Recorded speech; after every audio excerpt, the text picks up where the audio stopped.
5 years ago, a settler family destroyed everything Cole Blackwood had. They burned his ranch, killed his loved ones, and left him with nothing but a thirst for revenge. Now, he's finally found them. Armed with his rifle and hardened by years of planning his vengeance, Cole rides toward their homestead in the Wyoming Territory. But what he finds there isn't what he expected. 2 orphan girls, abandoned and alone, stand between him and his revenge. As he looks into their innocent eyes, he sees reflections of his own lost family. Can a man consumed by hatred learn to love again? Before we jump back in, tell us where you're tuning in from. And if this story touches you, make sure you're subscribed, because tomorrow I've saved something extra special for you. The leather-bound Bible lay in Cole's saddlebag, its edges blackened and brittle from the fire. Even now, 5 years later, the scent of smoke still clung to its pages. He'd found it in the ashes of his home, the gold leaf edges of its pages, melted and fused together, but the family record within somehow survived, a cruel reminder of everything he'd lost. Spring had just begun to touch the Wyoming Territory that year. Cole remembered the morning clearly, Sarah standing on their front porch, her honey-colored hair caught in the breeze, little Emma playing with her rag doll in the yard. Their small ranch wasn't much compared to some, but they'd built it together, him and Sarah, log by log, dream by dream. "Papa, look," Emma had called out that morning, showing him a cluster of wild crocuses she'd discovered poking through the last patches of snow. She was 6 then, all eyes and freckles, with her mother's gentle spirit and his stubborn determination. Cole had lifted her onto his shoulders, promising to help her plant a proper flower garden once the ground thawed completely. The Maxwell family arrived that same week. 4 wagons strong, they'd settled on the adjacent property, building their cabin near the creek that served as the property line. Cole had ridden out to welcome them, bringing Sarah's fresh-baked bread and offering to help them raise their barn. That's what neighbors did in Wyoming, helped each other survive the harsh realities of frontier life. "The creek rights are yours," Thomas Maxwell had said, extending his hand. "We saw the water markers you put down. We'll draw from further upstream." His words seemed sincere then, his handshake firm and honest. Cole had no reason to doubt him. They'd even shared meals together, their families gathering for Sunday suppers, where Sarah would read from the family Bible before serving her famous venison stew. But as summer approached and the creek began to run low, things changed. Cole noticed the Maxwells had moved their water draw downstream, past his markers. When he rode out to discuss it, the warmth was gone from Thomas's eyes. 2 hired guns lounged on the Maxwell's porch, making their presence known. "There must be some mistake," Thomas had said, his tone flat. "Our deed shows clear water rights to this entire stretch. Perhaps you misunderstood the property lines when you settled here." Cole had returned home that evening to find Sarah worried. She'd overheard rumors in town about the Maxwells, whispers of similar disputes in other territories. "Maybe we should sell," she'd suggested, running her fingers over the Bible's worn cover. "Find somewhere more peaceful to raise Emma." But Cole had refused. This was their land, their home. He'd followed all the proper channels, filed the right papers. The law was on their side. Besides, Emma's flower garden was just beginning to bloom. The territory marshal was 3 days' ride away. Cole had set out early one morning, carrying all their documentation. Sarah made him promise to be careful, to avoid confrontation. Emma had pressed her favorite hair ribbon into his hand. For luck. He'd tucked it into his shirt pocket right next to his heart. 2 days into his journey, the sky had turned an ominous red-orange. At first he thought it was just another Wyoming sunset, until he saw the thick column of smoke rising from the direction of his ranch. He'd ridden hard through the night, his horse nearly collapsing beneath him, but he was too late. The ranch was still burning when he arrived. The flowers Emma had so carefully planted were trampled, the garden reduced to mud and ash. He found Sarah's body near what remained of their front door. She'd been shot trying to flee the house. Emma, Cole's hands tightened on his reins, the memory still raw enough to make his breath catch. They never found Emma's body in the ashes. The Bible was the only thing that survived, protected by the heavy oak chest Sarah kept it in. The family record page still showed their names, written in Sarah's elegant hand: Cole Blackwood, married to Sarah Hayes, blessed with Emma Rose. Below, that space waited for the children they'd planned to have, the future they'd dreamed of building. Now, 5 years later, Cole traced the fire-damaged edges of the Bible with calloused fingers. He'd changed since that day, transformed from a man who'd wanted nothing more than to tend his ranch and love his family into something harder, darker. The Maxwell family had disappeared shortly after the fire, moving from territory to territory, but Cole had tracked them. Slowly, methodically, he'd followed their trail, building his reputation and honing his skills until the mere mention of his name caused men to check their guns and lock their doors. Finally, after 5 long years, he'd found them. Or at least he'd found their homestead. But instead of Thomas Maxwell and his hired guns, all that remained were 2 young girls, alone in a house too big for them. The discovery had stopped him, cold, his hand frozen over his gun belt as memories of Emma crashed over him like a wave.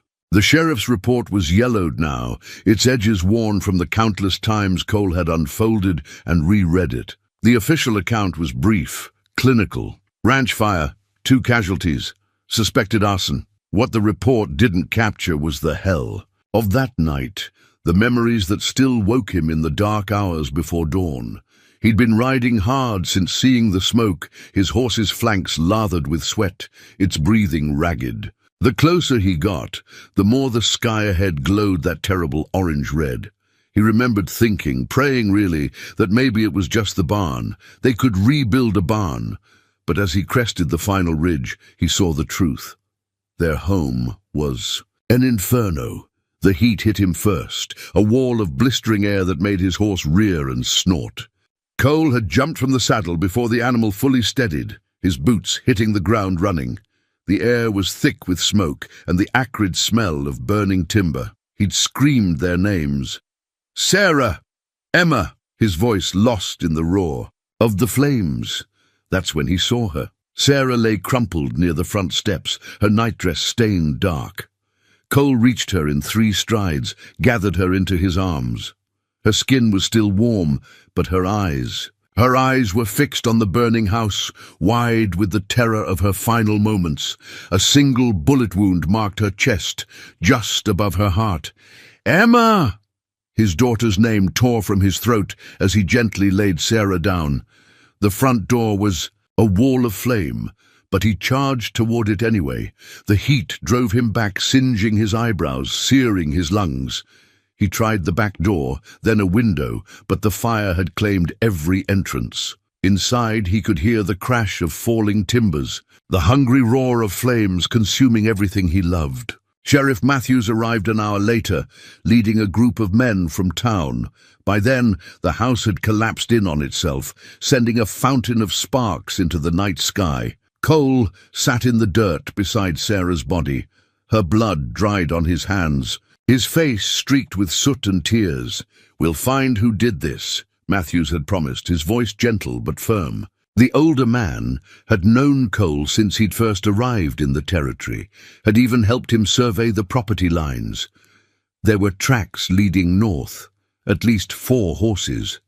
They didn't even try to hide their trail, but Cole barely heard him. His eyes were fixed on something in the ashes, a small, charred hand protruding from beneath a fallen beam. Emma's rag doll lay nearby, its dress burned away, its porcelain face cracked from the heat. The next few days passed in a blur. Neighbors came to help search the ruins, to prepare Sarah for burial. The sheriff took statements, collected evidence. Cole moved through it all like a man sleepwalking, speaking only when spoken to, eating only when food was pressed into his hands. It wasn't until he found the water rights documentation, partially burned but still legible in Sarah's oak chest, that something inside him shifted. The papers proved what he'd known all along. The Creek rights were his, legally filed and recorded. The Maxwells had no claim, no right to dispute them. This hadn't been about water at all. This had been about greed, about taking what they wanted simply because they could. The sheriff's report listed the case as unresolved, despite the clear bootprints matching Maxwell's hired guns, despite the bullet that matched guns they were known to carry. The Maxwells had friends in high places, connections that reached into the territorial government itself. There would be no justice through legal channels. That night, Cole buried the sheriff's report with his badge and his former life.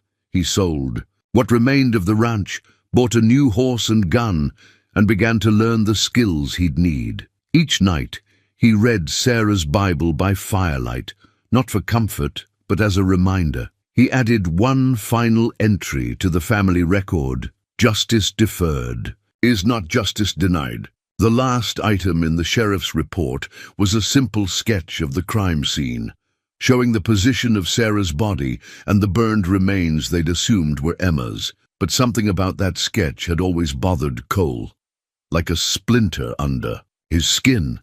The proportions weren't quite right. The details didn't quite match his memories of that night. Now, staring at the two girls in the Maxwell homestead, that old doubt gnawed at him again. There had never been absolute proof that the smaller body was Emma's.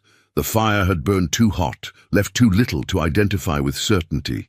The gun belt was plain black leather, unadorned except for the wear of years and a single notch carved near the buckle. Cole had bought it in a small trading post just outside of Cheyenne, his first purchase after selling the ranch. He'd never owned a gun belt before, had never needed one. The weight of it had felt foreign then, like something belonging to another man. An old bounty hunter named Marcus Shaw taught him how to use it. Shaw had found Cole in a saloon, drinking himself, numb, still wearing the soot-stained clothes from the fire. "You're holding that gun all wrong," the older man had said, watching Cole fumble with his newly purchased revolver. "Keep that up, you'll shoot your own foot off." Something in Cole's eyes must have spoken to Shaw, perhaps the raw grief, or maybe the smoldering anger beneath it. The bounty hunter took him under his wing, teaching him not just how to shoot, but how to survive in a world that ran on violence and retribution. "First rule," Shaw would say, drilling Cole in the bare hills outside town, is you don't draw unless you're ready to kill. This isn't about showing off or scaring folks.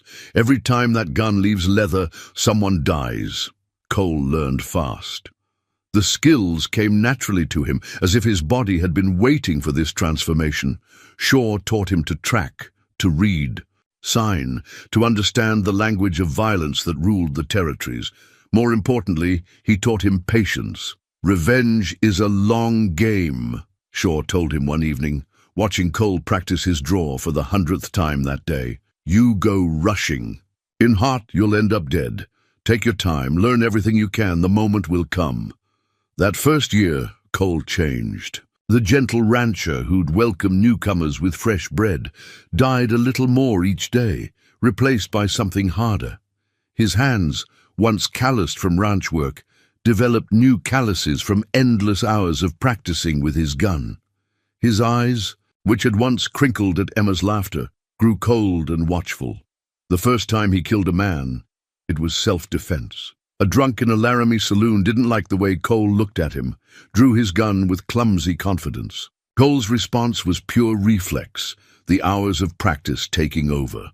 His bullet found its mark before the drunk's gun cleared leather. That night, Cole carved the first and only notch in his gun belt, not to count coup like other gunfighters, but to remind himself of the man he'd become. Shaw approved of Cole's progress, but warned him about the path he'd chosen.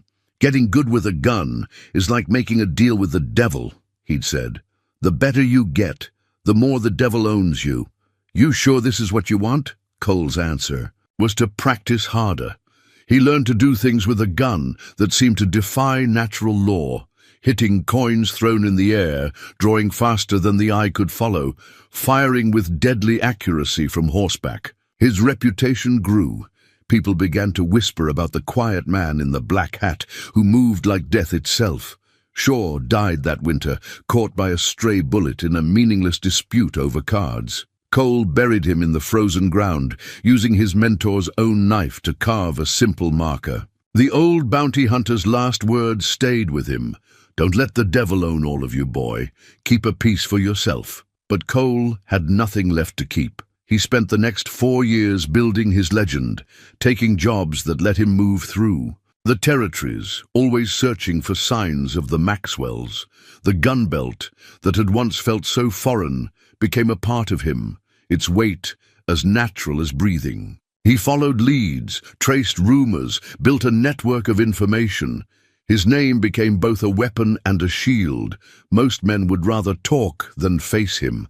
The few who tried to test his reputation learned why people spoke of him in whispers. Now, watching the two girls through his rifle scope, Cole touched the single notch in his gun belt. That first killing had marked the beginning of his transformation. These girls, with their innocent eyes and defenseless stance, marked its end. One way or another, everything would change after today. The trail map was more scar than paper now, creased and worn from countless foldings. Cole had started it 5 years ago, marking the Maxwells' movements in careful ink strokes. Each line represented a piece of information bought with threats, or bullets, each X a place they'd stayed. The marks spread across the territories like a spider's web, all leading to this moment. Dawn painted the sky in shades of pink and gold as Cole broke camp. He'd spent the night 3 miles from the Maxwell homestead, using the darkness to study their routine. No sign of Thomas Maxwell or his hired guns, just those 2 girls and an elderly cook who left at sundown. Something wasn't right about that. Picture: his horse, a sturdy black gelding chosen for endurance rather than speed, sensed his unease. The animal's ears flicked back and forth, nostrils testing the wind. Cole had learned to trust those instincts. Animals could smell trouble before it showed itself. The map showed the Maxwell's pattern clear enough. They'd move into an area, cause trouble, then disappear just ahead of the law. 5 territories in 5 years, leaving behind a trail of broken promises and disputed claims. But this place was different. They'd bought it proper, paid full price according to the land office records. Cole rode slowly, following the creek that had once marked his property line. The water ran clear and strong here, fat with spring melt. A family could build a good life around a creek like this. He'd thought that once, back when hope came easier than breathing.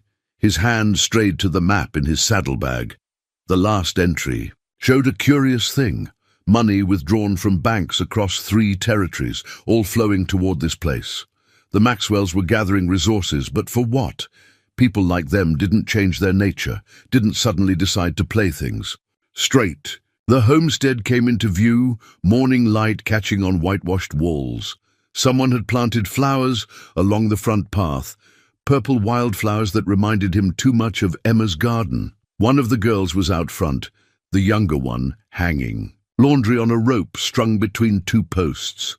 She couldn't have been more than 7, about Emma's age, when Cole pushed the thought away. He'd watched them for 3 days now, learning their habits. The older girl, maybe 12, kept house and did the cooking.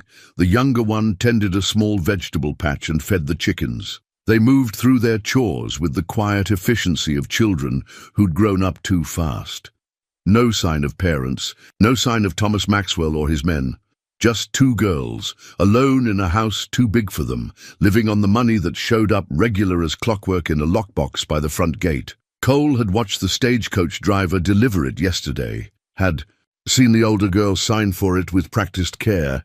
The map had other markings too, notes in the margins that told a larger story. Reports of Maxwell's wife dying 2 years back, rumors of him losing heavy at cards, taking loans from men you didn't want to owe. The pieces were there, but they formed a picture Cole wasn't sure he wanted to see. His horse stopped at the creek's edge, lowering its head to drink. Cole pulled out the map one last time, studying the inked lines that had guided him here. 5 years of his life, traced on this single sheet of paper. all his hate and hurt distilled into carefully marked routes and dates. The younger girl had noticed him now. She stood frozen by the laundry line, a wet sheet clutched in her small hands.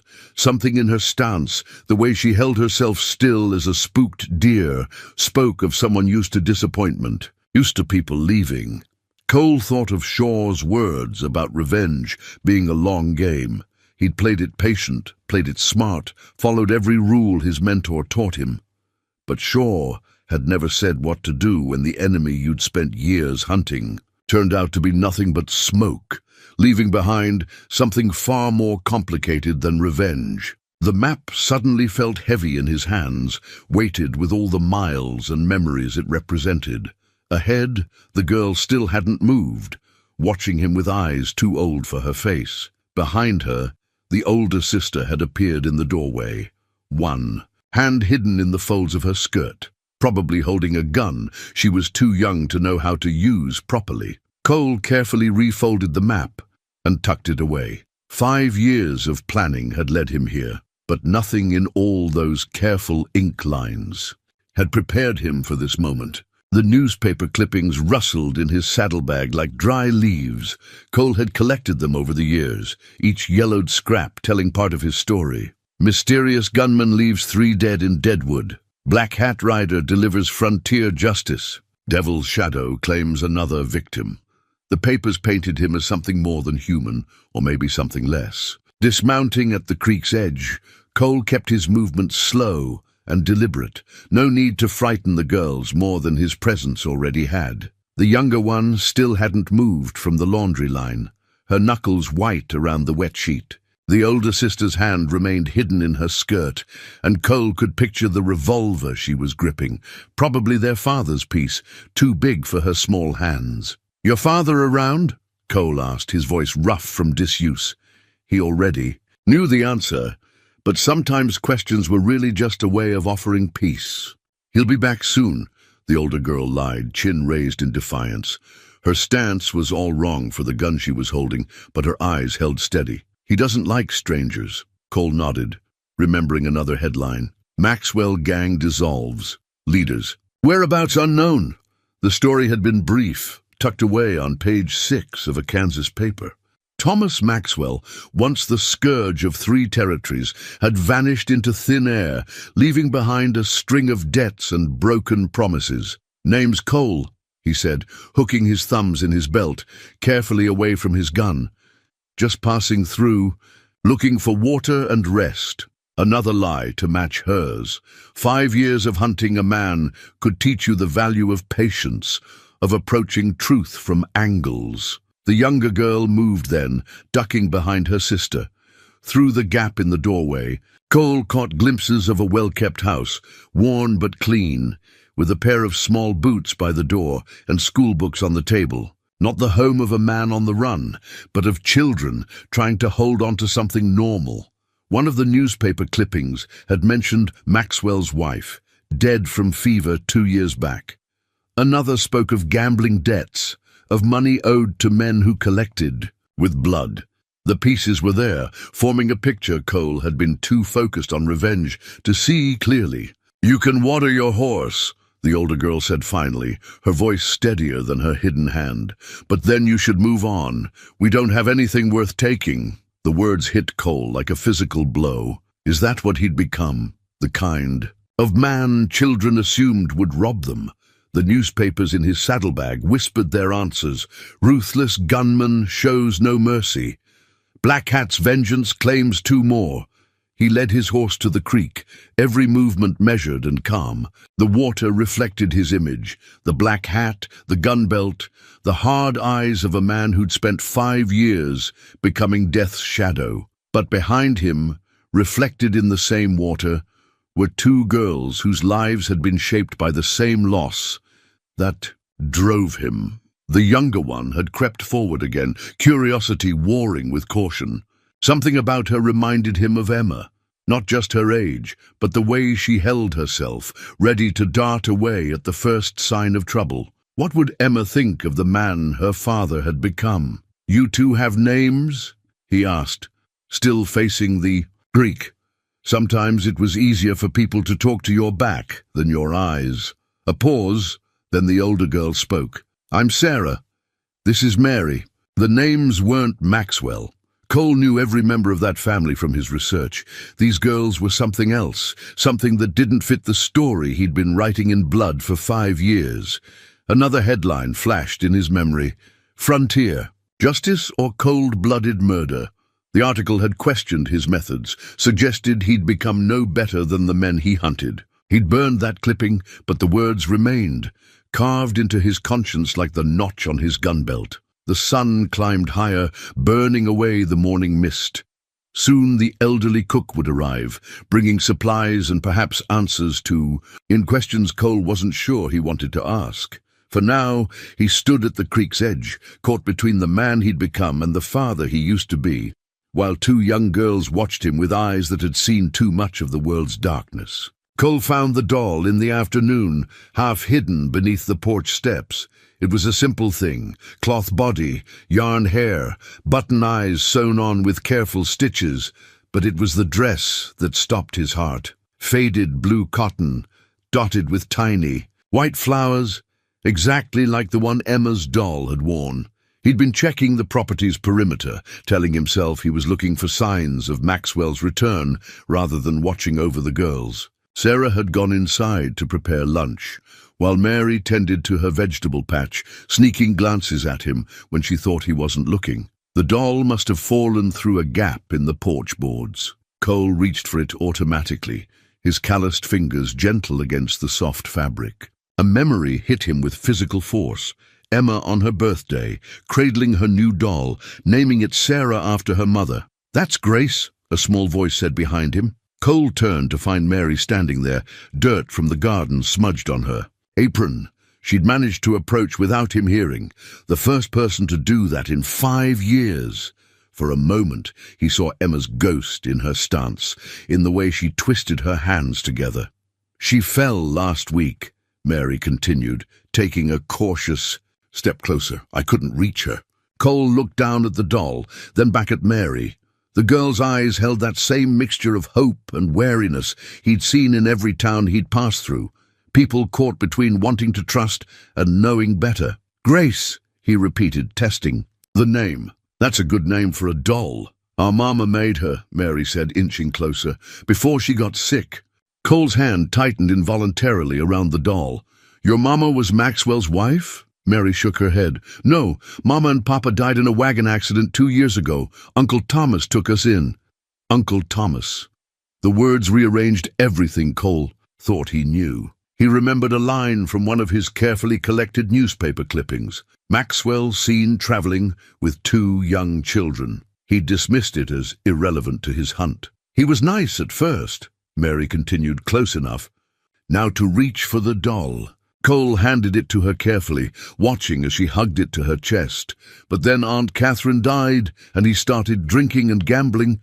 One day he just didn't come back. Sarah appeared in the doorway, a kitchen knife held poorly but purposefully in her hand. Mary, she called, her voice sharp with warning. But Mary seemed to have decided to trust him, with the simple clarity children sometimes showed. Grace helps me be brave, she said, smoothing the doll's dress. Mama said that's what grace means, finding strength when you're scared. Cole felt the weight of his gun belt, the pressure of 5 years' worth of hatred and revenge. He thought of Emma's doll in the ashes, of Sarah's Bible with its promises of grace and redemption. Your uncle, he said, keeping his voice neutral. He send you money? Take care of you? Sarah moved onto the porch, still gripping the knife. Every month like clockwork. Mrs. Henderson brings supplies, and Mr. Jenkins from the bank handles the money. We manage. Cole heard what she wasn't saying. Wasn't. 2 girls, alone except for a daily cook, maintaining the fiction of an uncle's presence to keep themselves safe. Living on money that Thomas Maxwell probably owed to men who wouldn't care about leaving 2 children orphaned again. Mary held the doll up to him.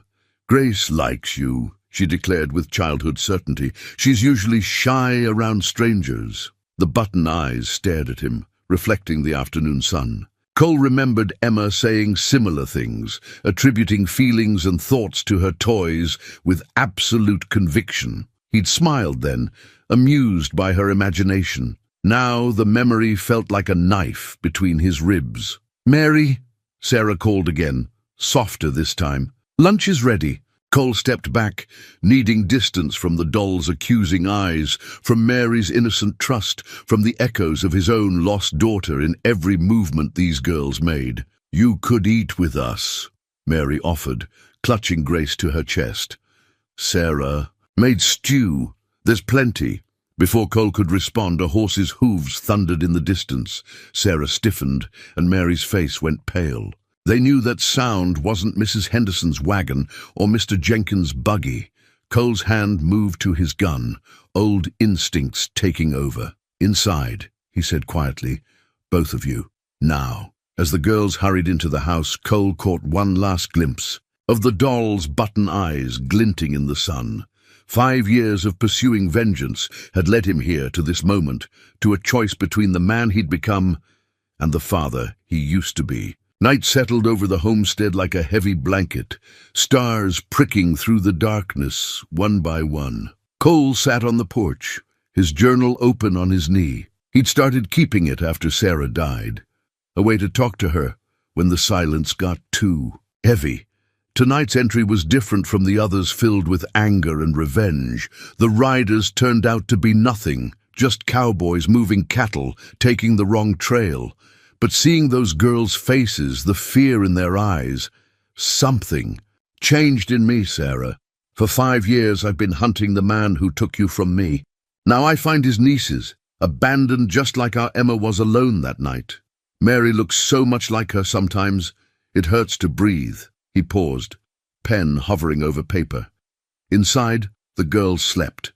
Sarah in a chair by the door, that kitchen knife still close at hand, Mary curled up in her bed with Grace, the doll held tight. They'd offered him supper, simple fare of beans and cornbread, served with the careful manners of children trying to act grown.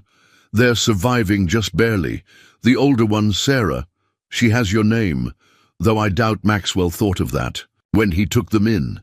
She carries herself like someone who's had to be strong too young, reminds me of you during that first hard winter on the ranch. The little one, Mary, she has Emma's way of looking at the world, seeing hope in broken things. Through the window, he could see the girls' shadows cast by lamplight. Sarah had finally succumbed to sleep, her head tilted at an awkward angle. Even in rest, her body was angled toward her sister, protective. "The money Maxwell sends, it's blood money, I'm sure of it. He's running from something bigger than me, leaving these children as shields, the same way he used his hired guns that night, letting them do his dirty work while he kept his hands clean." Cole flexed his trigger finger, feeling the familiar itch that had driven him for 5 years. The riders today had sparked something in the girls he recognized. The bone-deep fear of people who'd learned the world wasn't safe. He'd seen that. Same fear in every mirror since the night of the fire. "I should leave. The trail's still warm. Maxwell can't be more than 2 days ahead. But these girls, they've lost enough, Sarah. Lost their parents, lost their aunt, lost whatever stability their uncle provided before his demons caught up with him. They're holding on by threads, pretending for the townspeople that everything's fine, that their uncle's just away on business." A floorboard creaked inside. Cole's hand moved to his gun before he recognized Mary's soft footsteps. She appeared in the doorway, Grace clutched to her chest, eyes heavy with sleep. "Bad dream?" he asked quietly. She nodded, then surprised him by settling on the porch step beside him. "Grace gets scared sometimes," she whispered, careful not to wake her sister. "She likes it when someone's watching over her." Cole closed, his journal tucking it away. "Your uncle," he said carefully. "He ever tell you where he was going?" Mary shook her head, her small fingers straightening Grace's dress. "He cried when he left. I never saw him cry before, not even when Aunt Catherine died. He said he was sorry, that he'd send money, that someday he'd make it right." She looked up at Cole, moonlight catching the tears in her eyes. "Grown-ups always say that, but they don't come back." The words hit him like physical blows. How many adults had failed these girls? Parents dead, aunt dead, uncle fled, leaving them to face the world alone, just like he'd failed Emma, not being there when she needed him most. "I'll take the first watch," he said, shrugging off his coat and wrapping it around her small shoulders. "Grace can get some sleep." Mary smiled, a quick flash in the darkness. "She trusts you," she said, as if sharing an important secret. "She says you have sad eyes like Papa did after Mama died, but kind ones too." Cole watched as she curled up on the porch step, his coat dwarfing her small frame. Within minutes, her breathing steadied into sleep. He pulled out his journal one last time. "I can't leave them, Sarah. Maybe this is where the trail was leading all along. Not to Maxwell, but to a chance to protect what he abandoned. To be the father I couldn't be for Emma, the man I used to. Be before grief turned me into something else. Watch over us, love, all of us." Morning found Cole still on the porch, his coat draped over Mary, who'd slept there all night. Sarah emerged first, worry lines softening when she saw her sister safe. She studied Cole with eyes too old for her face, then disappeared back inside.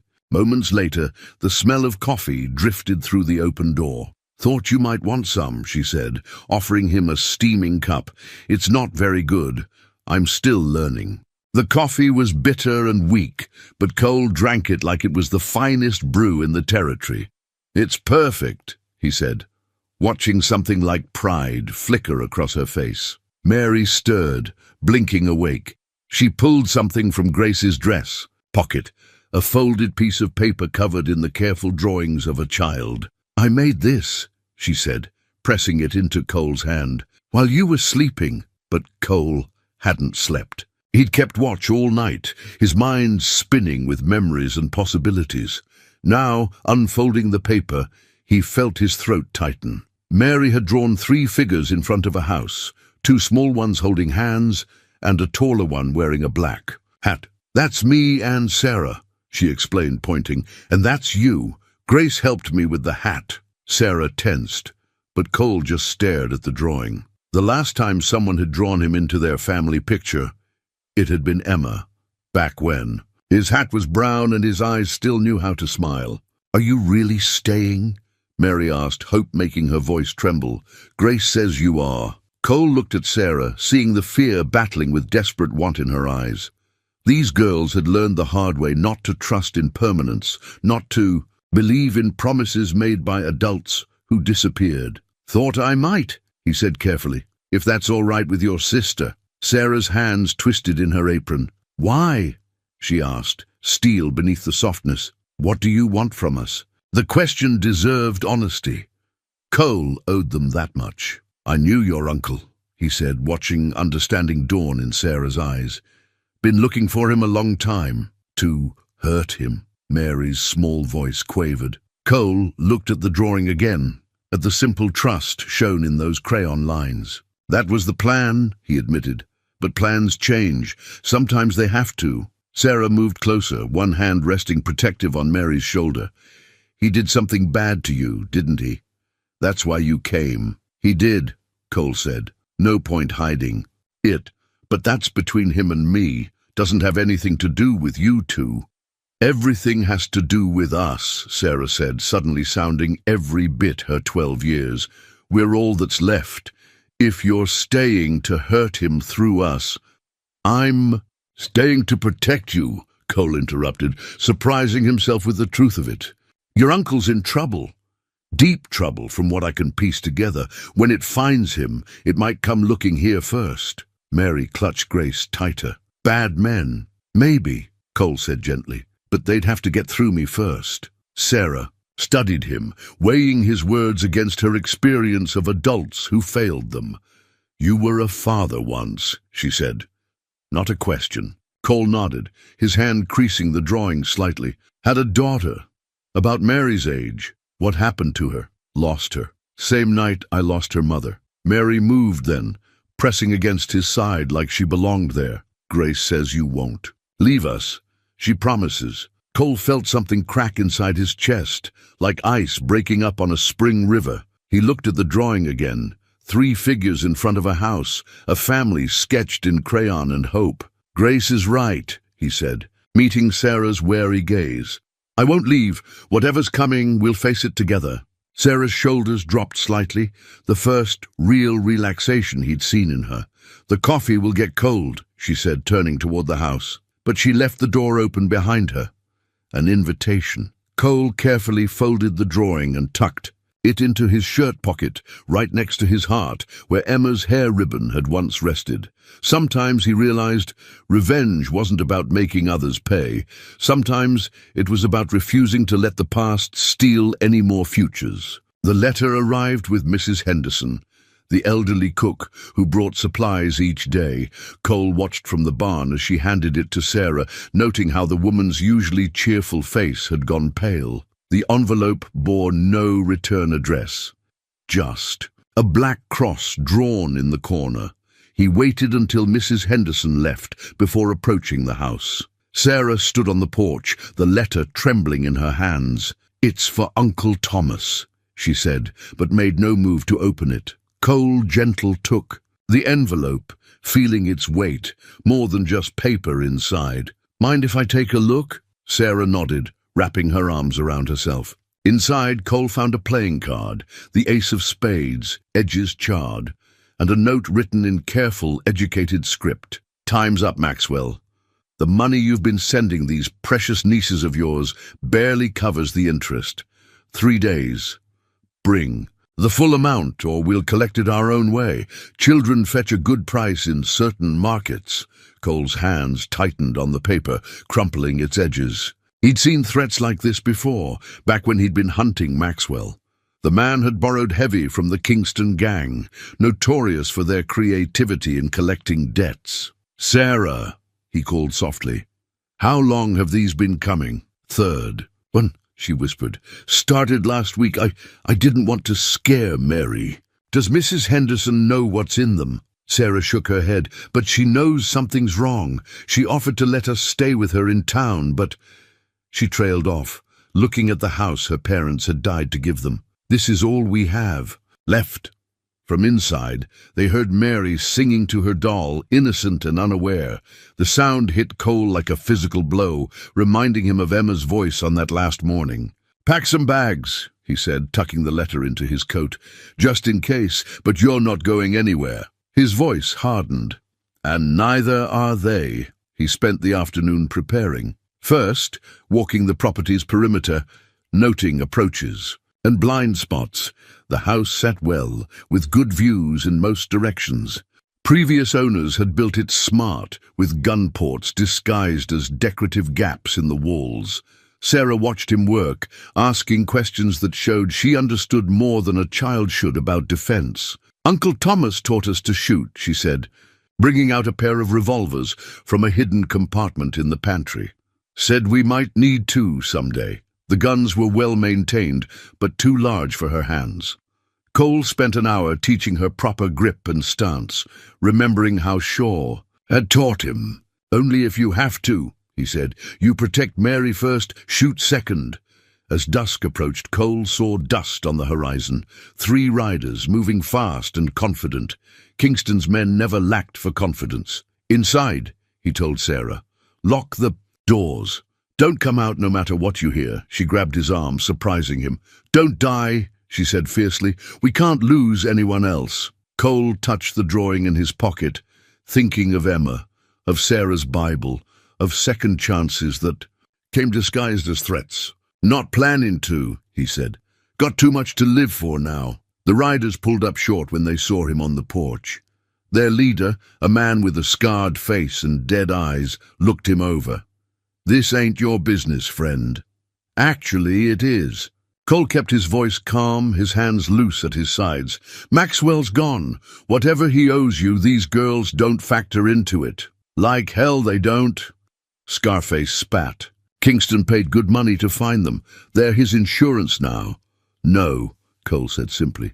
"They're not. It happened fast, the way gun battles usually did. Scarface was good, but Cole was better. Had been better since Shaw taught him that. Revenge required more than just anger, required skill and timing, and the willingness to kill without hesitation. When it was over, 2 riders lay still in the dirt. The third fled back toward town, his horse running flat out. Cole knew he should feel something: regret, satisfaction, the old familiar surge of violence fulfilled. Instead, he felt only relief that the girls were safe. He found them in the pantry, Sarah holding Mary tight, Grace the doll squeezed between them. At his footsteps, Sarah raised one of the revolvers with shaking hands. "It's over," he said softly. "You're safe." Mary broke free first, running to him. He caught her automatically, lifting her up like he used to do with Emma. Sarah followed more slowly, the gun dropping to her side. "They'll send more," she said. Not a question. Cole nodded, feeling Mary's tears dampen his shirt. "Yes, but we'll be ready." He looked at Sarah, seeing the strength beneath her fear. Together, outside, the sun set on 3 fresh graves, markers for the day. Cole Blackwood stopped being the man who hunted Maxwell and became the man who protected his nieces instead. Cole's Winchester had been his constant companion for 5 years, its stock worn smooth from use, its barrel blued with countless cleanings. Now he held it out to Sarah, watching her eyes widen at the trust implied. "It's lighter than Uncle Thomas's." "Shotgun," she said, handling the rifle with careful respect. "Easier to aim, too." Cole adjusted her grip, positioning the stock against her shoulder. "Remember what I taught you about breathing?" They stood behind the house, empty cans lined up on the fence. Mary sat on the porch steps watching. Grace clutched to her chest. 3 days had passed since the riders, and Cole had used every moment to prepare. "In slow out slower," Sarah recited. "Squeeze, don't pull." The rifle cracked and a can spun off the fence. Sarah's face lit up with fierce pride, reminding Cole so much of his wife during their early days on the ranch. His Sarah had been a good shot too, had to be, with wolves and raiders always testing the borders. "Again," he said, setting up another can, "until it's memory, not thought." Word had reached town about the shooting. Mrs. Henderson brought news with the supplies, Kingston's men gathering at the saloon, asking questions about the girls, about Cole. The banker, Jenkins, had stopped delivering the monthly funds, too scared to take sides. "Cole?" Mary's small voice drew his attention. "Will they come at night?" He looked at her, seeing the fear she tried to hide behind Grace's yarn hair. "Some might," he answered honestly. No point shielding them from truth they'd already learned. Too young. That's why we're getting ready. They'd spent the previous day fortifying the house, boarding windows, stockpiling supplies, creating escape routes. Sarah had shown him the hidden spaces their uncle had built, paths under the floorboards and through the walls. Maxwell might have been a bastard, but he'd planned for trouble. "Like this?" Sarah's voice brought him back. She'd reloaded smoothly, just as he'd taught her. Perfect. He squeezed her shoulder, feeling her lean into the touch. "Try the far can this time." The Winchester cracked again, but this shot went wide. Sarah frowned, disappointed. "I'm not good enough." "You're better than I was at your age," Cole said. "It's not about being perfect. It's about being ready." They'd seen riders watching the house from distant ridges, counting windows, measuring. Approaches. Kingston's men, learning the ground before they tried again. Cole had taught the girls to spot dust trails, to count horses by their tracks, to know when watchers were present. "What if—" Sarah hesitated, lowering the rifle. "What if Uncle Thomas comes back? Would you leave?" The question carried weight. Beyond its words, Cole looked at Mary, still holding Grace, then back at Sarah. "No," he said firmly. "Whatever happens, I'm not leaving you too." "Promise," Mary called from the porch. "Promise." He touched the drawing in his pocket. His new talisman. "Some promises you keep no matter what." Sarah nodded, raising the rifle again. This time the Farcan flew off the fence, her aim true and steady. Cole felt pride warm his chest, followed by an ache. These girls shouldn't have to learn such things, shouldn't need to know how to shoot and hide and watch for danger. But the world didn't care what should be. It dealt in what was, in hard choices and harder consequences. He'd learned that the night he lost his family. Sarah and Mary had learned it watching their parents' wagon disappear over a cliff, learning it again, when their uncle abandoned them to save himself. "One more round," he said, setting up fresh cans, "then we'll check the escape routes again." As Sarah took aim, Cole caught movement on the distant ridge. 2 riders, watching. They'd come soon, probably at night, probably in force. Kingston's reputation for collecting debts was built on examples made of those who crossed him. But they didn't know what Cole knew, that sometimes the most dangerous predator was a parent protecting their young. He'd spent 5 years becoming Death's shadow, learning skills he'd thought were for revenge. Now those same skills would serve love instead. "I hit them all," Sarah's voice rang with triumph. Cole smiled, ruffling her hair. "That's my girl," he said, the words coming naturally now. On the porch, Mary beamed, and even Grace seemed to smile with her button eyes.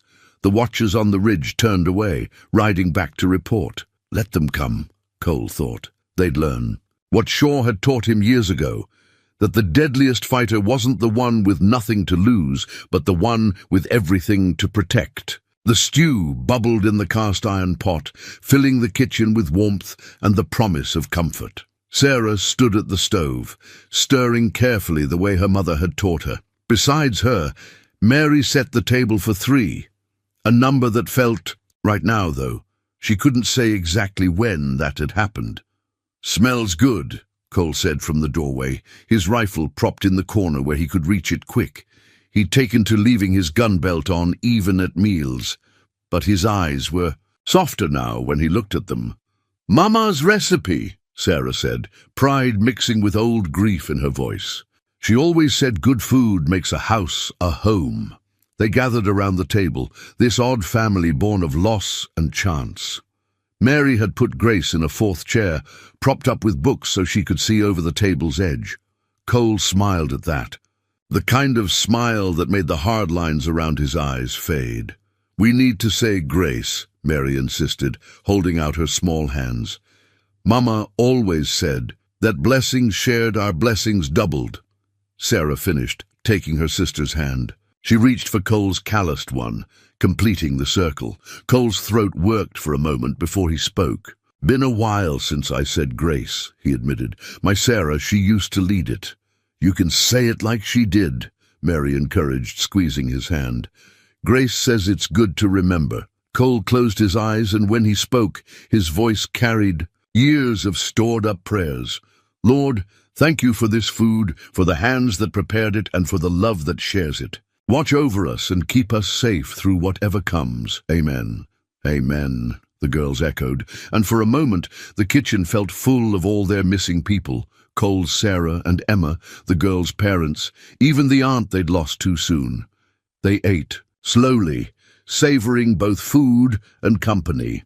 Sarah had made dumplings like her mother used to, and Cole praised them so sincerely she blushed with pleasure. Mary told stories about Grace's adventures during the day, making them all laugh despite the tension that had filled the house since the riders came. "Tell us about your Emma," Mary said suddenly, making Cole's spoon pause halfway to his mouth. "Was she like me?" Sarah started to shush her sister, but Cole shook his head. "It's all right." He set his spoon down carefully.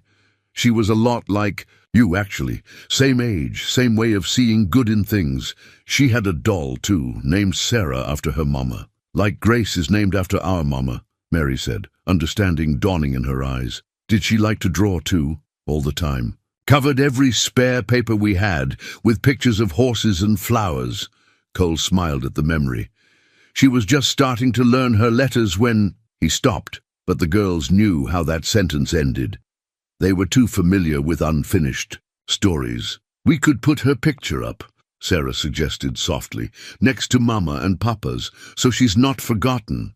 Cole reached into his shirt pocket and pulled out 2 things, Mary's drawing and a small daguerreotype he always carried.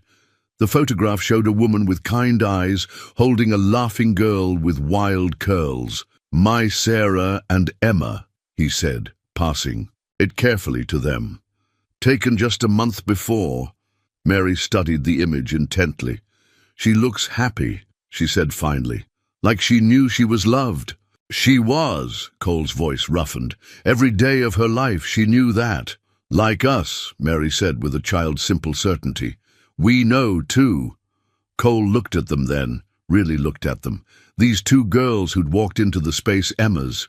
Death had left, and somehow made it feel like healing instead of betrayal. Yes, he said, you do. Sarah began clearing the dishes, but she paused to squeeze Cole's shoulder as she passed. The gesture was small, but spoke volumes. Trust given and received. Family found instead of made. Outside, the sun was setting, painting the sky in colors Emma had loved to draw.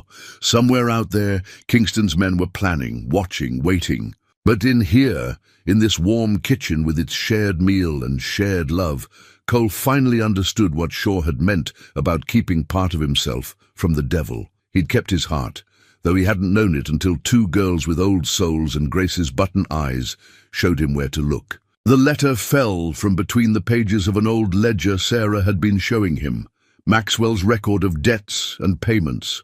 It was written on expensive paper, the kind used by banks and lawyers, dated just days before the fire that had destroyed Cole's ranch. "What's that?" Sarah asked, seeing how still Cole had gone. His hands shook as he unfolded it. The letterhead belonged to Kingston's Banking and Loan, the same outfit now threatening the girls, but it was the signature at the bottom that stopped. His heart, Thomas Maxwell's name, followed by his wife Catherine's. "Dear Mr. Kingston," Cole read aloud, his voice growing hoarser with each word. "We cannot in good conscience proceed with your plan. While we understand the profit to be made from the water rights, we will not be party to violence against the Blackwood family. Their claim is legal and just. More importantly, they have a young child. We were wrong to consider this scheme, and we withdraw completely. The money you advanced is enclosed in full." Uncle Thomas wrote that. Sarah moved closer, peering at the letter. "About your family?" Cole nodded, memories rearranging themselves like pieces of a broken mirror, finally showing a true reflection. "Kingston wanted my water rights. Must have approached Maxwell about helping him get them." His voice roughened. "But your uncle backed out, tried to stop it. Then why?" Sarah stopped, understanding dawning in her eyes. "Kingston did it anyway, and blamed Uncle Thomas, making sure I'd hunt the wrong man." Cole's laugh held no humor. 5 years chasing Maxwell while Kingston walked free. Mary appeared in the doorway. Grace clutched to her chest. "Is that why the bad men are coming? Because of what happened to your family?" Cole looked at the letter again, seeing the rest. Of the story written between its lines, "Kingston's been playing a long game. Used me to chase Maxwell away from his own kin, then moved in to collect on the debts he forced your uncle to take on. To get to us," Sarah said quietly.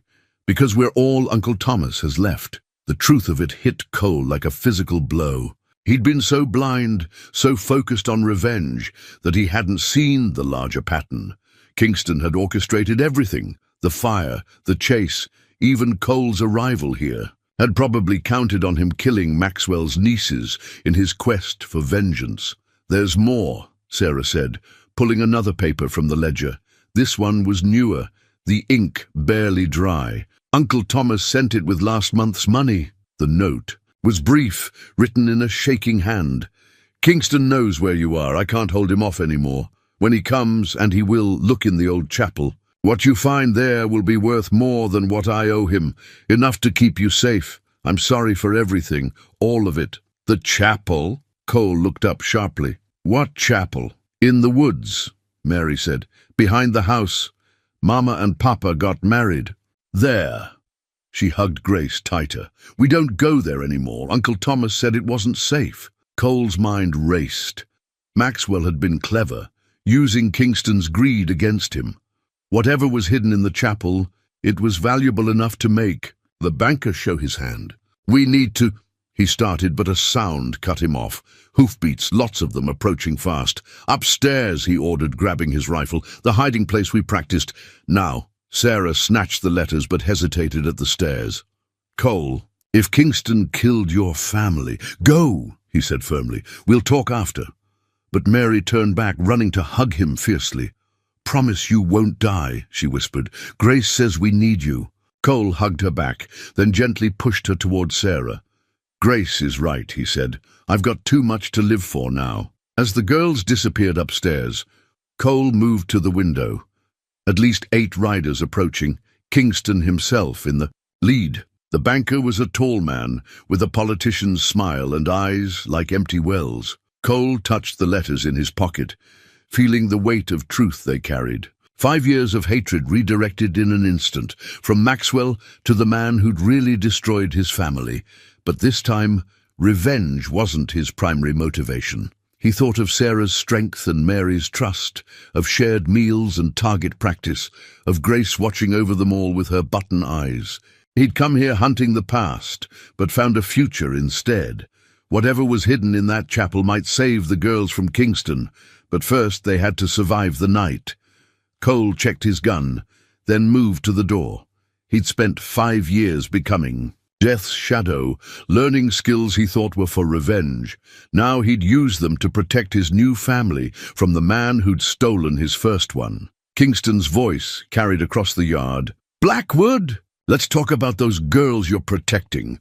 Cole's hand tightened on his rifle. Sometimes, he reflected, the truth came too late to prevent tragedy. And sometimes, it came just in time to prevent another one. The pocket watch had been his father's, passed down on Cole's wedding day. He hadn't looked at it since the night of the fire, couldn't bear to see its hands frozen at 9:47, the moment his world had ended. Now he held it in his palm, feeling its dead weight as Kingston and his men spread out across the yard. "Got a proposition for you, Blackwood," Kingston called out. His voice carried the smooth confidence of a man used to buying whatever he wanted. "Way I see it, we're after the same thing. Maxwell played us both." Cole said nothing, watching through the gun port as the riders positioned themselves. 8 men, all hardened killers. The odds weren't good, but he'd faced worse. "Those girls, in there," Kingston continued, "they're the key to finding what Maxwell stole from me. You help me get it.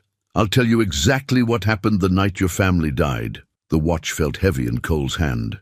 He'd carried it all these years, letting its stopped hands measure out his grief and rage. Now, listening to Kingston's oily promises, he finally understood what Shaw had meant about revenge being a long game. "I already know what happened," Cole called back. "Got the letter right here. The one where Maxwell refused to help you steal my water rights." A pause, then Kingston's laugh, sharp and cruel as a coyote's bark. "Clever Thomas, keeping that insurance.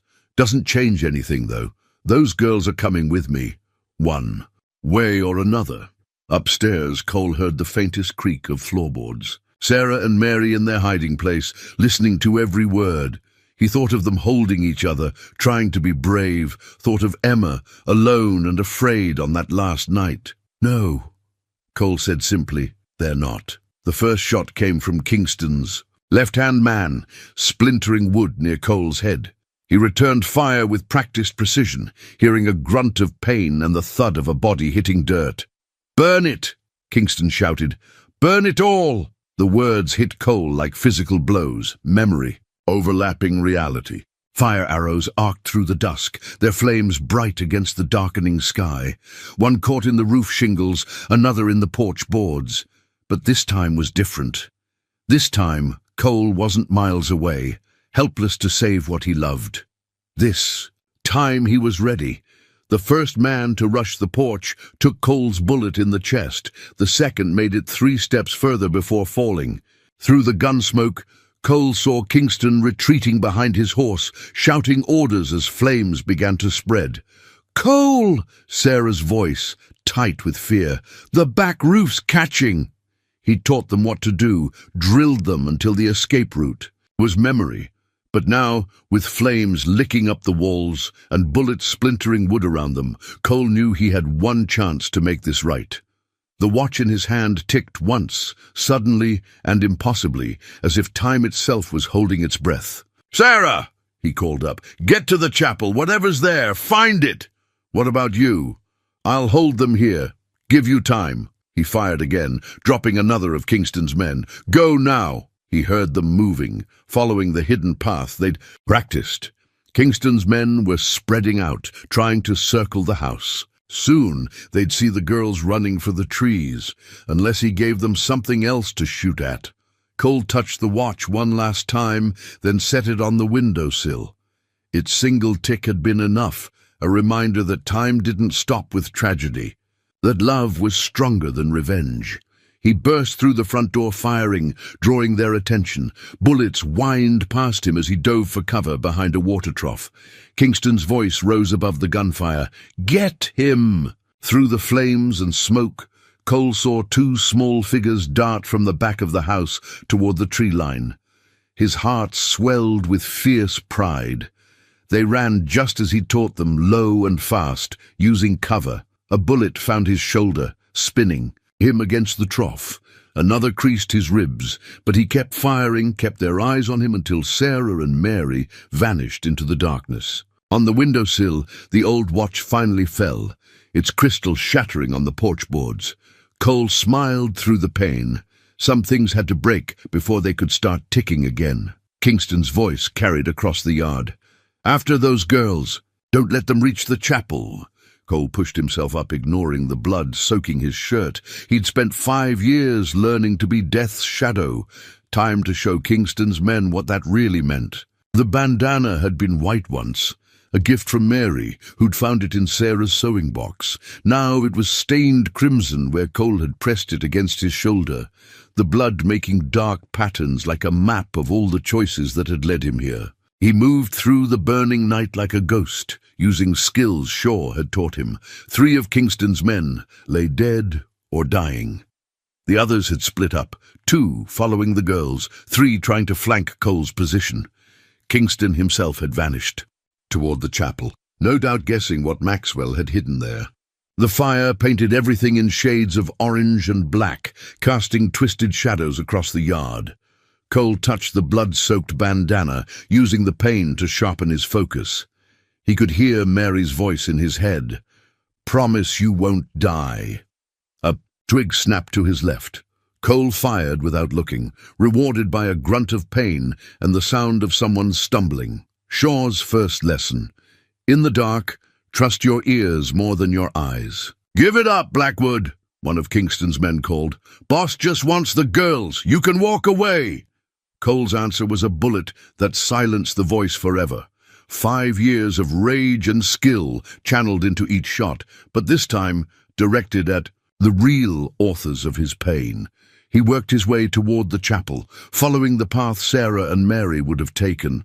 The old building rose ahead, its weathered cross stark against the fire-lit sky. A shot rang out, the bullet splintering bark. Near Cole's head, "Found the girls, boss." A voice called from inside the chapel. "Got something else too, some kind of strongbox." Cole's heart clenched. He pictured Sarah and Mary cornered in the chapel, frightened but brave. Thought of Emma, trapped by flames with nowhere to run. The bandana in his hand seemed to pulse with his racing heartbeat. "Bring them out," Kingston's voice held triumph. "Let Blackwood watch this time." This time. The words confirmed what Cole had always suspected. Kingston had been there the night his family died, watching as his men burned Cole's world to ashes. The chapel door opened. Sarah came first, pushing Mary behind her. Kingston followed, a cocked revolver pressed to Sarah's head. 2 of his men flanked them, one holding a metal strongbox. "Should have seen your face that night," Kingston called to Cole. "Riding in all desperate, too late to save them. Almost felt sorry for you. Almost." Cole stepped into the open, letting them see him. His gun hand was steady, but even he couldn't take them all before Kingston could pull the trigger. "Let them go," he said quietly. "Whatever Maxwell took, it's yours. Just let the girls walk away." Kingston laughed. "Still don't understand, do you? This was never about money. It's about power. About taking what you want and making sure everyone knows the cost of defying you. Like you took my family? Your wife tried to run," Kingston said, smiling at the pain in Cole's eyes. "The girl called for you. Right up until the smoke." The shot took Kingston in the shoulder, making him stagger, but it didn't come from Cole's gun. Sarah had moved the instant Kingston started talking, twisting away while drawing the revolver Cole had taught her to. a hide in her skirt. Everything happened at once. Mary broke free, running toward Cole. Kingston's remaining men raised their weapons. The strongbox hit the ground, springing open to reveal papers and banknotes. Cole's world narrowed to single instants, each as clear as the blood on his bandana. Sarah, her form perfect as she fired again. Mary reaching him, pressing her face into his side. Kingston's men, caught between protecting their boss and grabbing the scattered money. His own bullets, finding homes in throats and hearts. When it ended, Kingston lay bleeding in the chapel doorway, reaching for his fallen gun. Sarah stood over him, shaking but determined, Cole's lessons evident in her stance. "You're under my gun now," she said, using Cole's own words from their practice sessions. "Don't move." Cole gathered Mary closer, feeling her trembling against him. "You did good," he whispered. "Both of you did so good." "Cole?" Mary's voice quavered. "Grace says it's over now. Really over." He looked at Kingston, seeing not the monster who'd haunted his dreams, but just a man, greedy and cruel and now powerless. The bandana slipped from his fingers, its blood-drawn patterns fading into the dark. "Yeah," he said softly. "Grace is." "Right, it's over." Sarah kept her gun trained on Kingston as Cole bound him with his own belt. They could hear horses approaching, townspeople drawn by the fire and gunshots. Soon there would be questions, explanations, the slow grinding of frontier justice. But for now, Cole held his girls close, feeling their hearts beat against him. The bandana lay forgotten in the dirt, its stains no longer a map of vengeance, but a marker for the night. Cole Blackwood chose love over hatred, and found his heart could hold both past and future without breaking. The photographer set up his camera in front of the rebuilt porch, adjusting the lens, while Sarah smoothed Mary's dress for the 10th time. Cole watched them fuss, remembering another family photo taken long ago. But this time, instead of grief, the memory brought a gentle ache of healing. "Grace needs to be in it too," Mary insisted, clutching her doll. The photographer smiled, used to the strange requests of children. Cole just nodded. Grace had earned her place in this family portrait. 3 weeks had passed since the night of fire and revelation. Kingston sat in the territorial prison, his confession filling pages of court documents. The story had spread quickly. How Cole Blackwood, the notorious gunman, had turned protector instead of destroyer. How 2 young girls had helped bring a banking empire of corruption crashing down. "Everyone ready?" The photographer ducked under his black cloth. "Stand still now." Cole felt Mary's small hand slip into his, Sarah moving closer on his other side. His wounds were healing well. The doctor said he'd been lucky. But the real healing had happened in moments like this, in shared meals and quiet evenings, in the gradual transformation of a house into a home. "Found something yesterday," Sarah said after the photographer left. She pulled a creased envelope from her apron pocket. "In Uncle Thomas's strongbox, under all those bank documents." Cole recognized his wife's handwriting on the envelope, his heart skipping. Inside was a letter dated the morning of the fire, never delivered. "My dearest Cole, Emma misses you terribly. She's made you a new drawing, says it's for luck, to help with your meeting with the marshal. I've been thinking about what you said, about standing our ground. You're right, of course. This is our home. But more than that, it's where we're raising our daughter to be strong and true, like her father. All my love, Sarah." Mary leaned against him as he read, somehow knowing he needed the comfort. The new family photograph would sit on the mantel beside the old one, not replacing those memories, but adding to them, proving that love could grow even from ashes. "Uncle Thomas wrote too," Sarah said quietly. "Before everything, said he was sorry for being a coward, for running instead of facing what he'd done. The bank papers proved Kingston's crimes, but this," she touched the letter from Cole's Sarah, "this proved something more important." Cole carefully folded his wife's last letter. "What's that?" "That good people can lose their way, Sarah." said wisdom beyond her years in her voice. But they can find it again too. The afternoon sun painted the porch in shades of gold, reminding Cole of another porch, another life. But this time there was no bitterness in the memory. His Sarah would have loved these girls, would have seen how they'd helped heal the broken places in him. Medri had been setting the table inside, 3 plates, with Grace propped in the 4th chair as always. Now she called out, "Cole! Sarah! Supper's ready!" They ate together, as they had every night since the shooting. The town had rallied around them, helping rebuild the fire damage, bringing food and supplies. Mrs. Henderson still came daily, but now she stayed for meals sometimes, her weathered face softening at the sight of their growing family. "Garda, letter from the bank today," Cole said as they finished eating. "The territories seized Kingston's assets. They're offering compensation to his victims." He paused, watching their faces. "Enough to buy a proper ranch, if that's something you girls might want." Sarah's eyes widened. "You mean stay here? All of us?" "If you'll have me," Cole said softly. "Proper paperwork and all. Make it legal." Mary launched herself at him, nearly knocking over her chair. "Grace says yes. She says yes for all of us." Sarah moved more slowly, but her hug was just as fierce.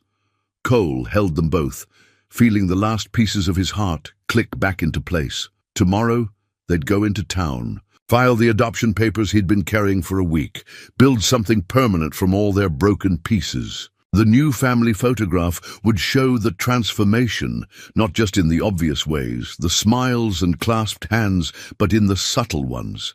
The way Sarah stood straighter, confidence replacing fear, the joy in Mary's eyes as she held Grace. And in Cole's face, the hard lines of the gunman softening into something closer to the father he'd once been, something closer to the father he was becoming again. The deed lay on the kitchen table, its fresh ink gleaming in the morning light.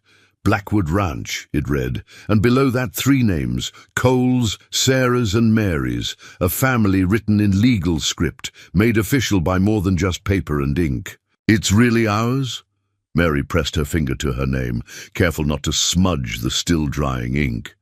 Grace sat propped in her lap, overseeing the moment with her button eyes. "Every acre," Cole confirmed. The compensation from Kingston seized. Assets had been more than generous. Enough to buy the best ranch in the territory.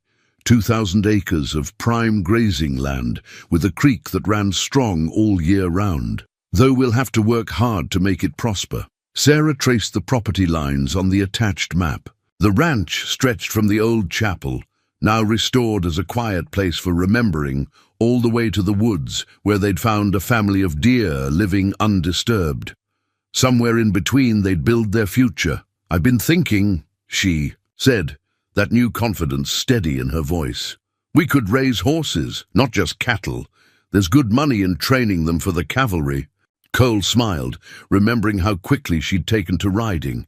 She had a natural way with horses, gentle but firm, much like how she'd learned to be with Mary. "Sounds like you've got plans." "Mary's good with the foals," Sarah continued. "And you know everything about running a ranch. We could make something special here." They'd already started. The barn was half-built, townspeople helping raise the heavy beams. Mary's vegetable garden had expanded, and Sarah had planted flowers along the front path, purple wildflowers like the ones Emma had loved. "Cole," Mary's voice was thoughtful, "can we make a special place? For Emma and your Sarah?" He knelt beside her chair, seeing the understanding in her young eyes. "What kind of place?" "By the creek," she said, "where the morning glories grow. Grace says they'd like it there." Cole's throat tightened. The creek on their new land reminded him of his old one, but the memories didn't hurt like they used to. "I think they would." Sarah moved to stand behind her sister, one hand on Mary's shoulder. "We could put a bench there, make it beautiful." The deed's ink had dried, making their names permanent. Cole touched each one gently. His girls, his second chance at being the father he was meant to be. The man he'd been 5 years ago would never have imagined this moment, this healing. "Got something else too," he said, reaching into his coat. The papers were worn, carried close to his heart for weeks. "If you're sure about wanting my name for real." Sarah took the adoption papers with trembling hands. Mary crowded close to see. Grace clutched tight. They read together, these girls, who'd survived so much, loss and abandonment, fear and violence, only to find family in the most unexpected place. "It means no one can ever take you away," Cole explained softly. "Means you're mine, proper and legal, if that's what you want." Mary launched herself at him, as she'd taken to doing when words weren't enough. Sarah moved more carefully, but her hug was just as fierce.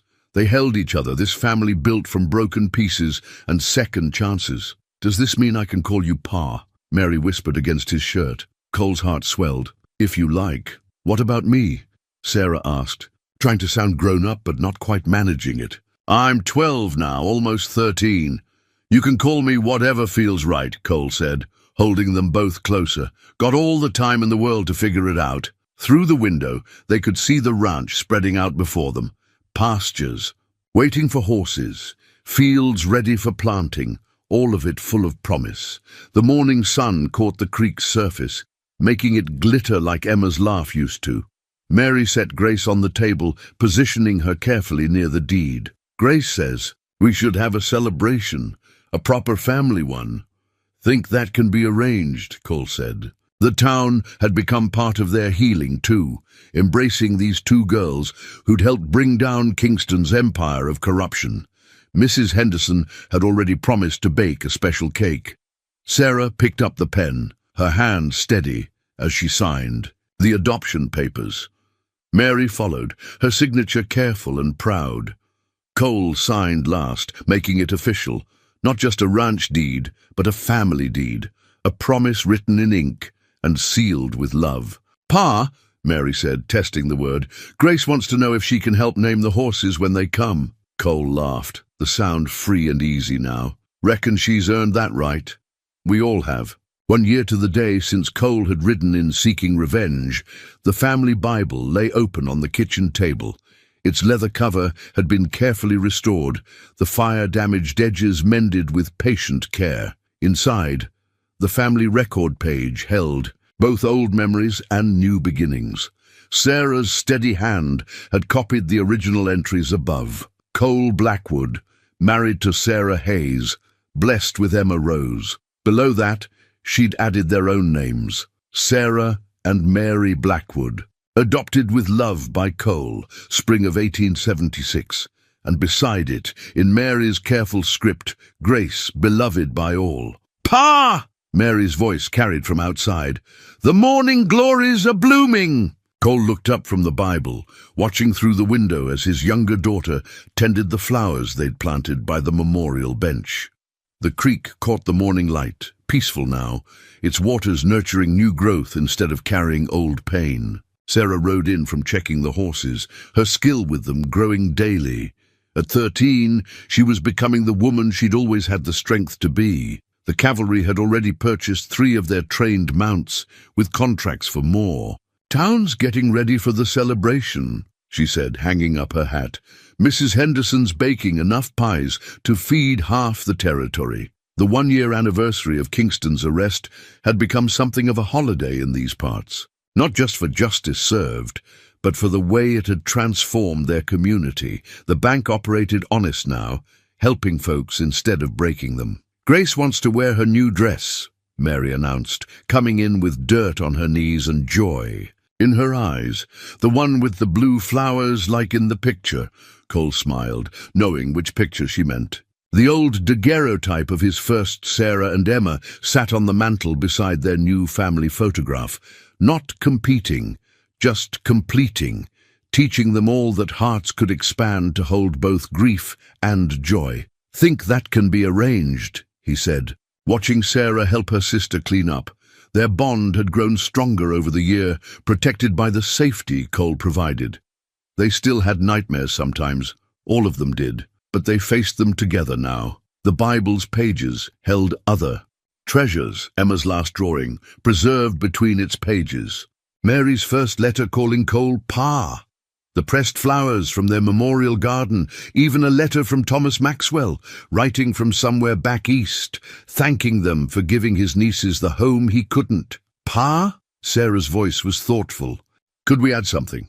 To the family record? Cole nodded, dipping the pen in ink. Sarah wrote carefully, "On this day, we celebrate 1 year as a family, born from loss, but strengthened by love. The past is honored, the present is cherished, and the future is bright with promise." Mary added her own line below, her letters carefully formed.